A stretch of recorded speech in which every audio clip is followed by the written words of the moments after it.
Chairman PCB Mohsin Naqvi के press conference में कप्तान के तकर्रुर पर तबसरे के बाद नए कप्तान से मुताल्लिक अफवाहों में इजाफा हो गया। कौमी टीम की कप्तानी के हवाले से साबिक कप्तान बाबर आजम का नाम एक बार फिर गर्दिश करने लगा है।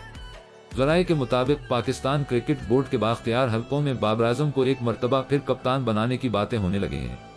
पीसीबी के अहदेदारों के साबिक कप्तान से राबतों की भी इतलात हैं। ज़राए के मुताबिक कौमी टीम की तरबीती कैंप में शिरकत के लिए एबटाबाद रवानगी से कबल बाबर आजम की बोर्ड हकाम से मुलाकात का इम्कान भी जाहिर किया गया है। साबिक कप्तान के करीबी ज़राए के मुताबिक कप्तान बनाने के हवाले से इतलात तो मिली हैं, ताहम बाबर आजम ने कप्तानी की पेशकश कबूल करने या इनकार करने से मुताल्लिक अभी रहन नहीं बनाया है।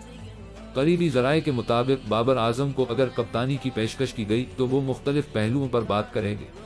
गुज़श्ता बरस नवंबर में साबिक chairman management committee Zaka Ashraf ने बाबर आजम को कप्तानी से हटाया था, जिसके बाद शाहीन आफरीदी को कौमी T20 और शान मसाउद को टेस्ट टीम का कप्तान मुकर्रर किया गया था। ज़राए के मुताबिक चेयरमैन पीसीबी मोहसिन नकवी ने कप्तानी के फैसले का अख्तियार सिलेक्शन कमेटी को सौंपा है। वाज़ह रहे कि कौमी टीम के साबिक कप्तान बाबर आजम गुज़श्ता रात उम्रे की अदायगी के बाद लाहौर पहुंचे थे।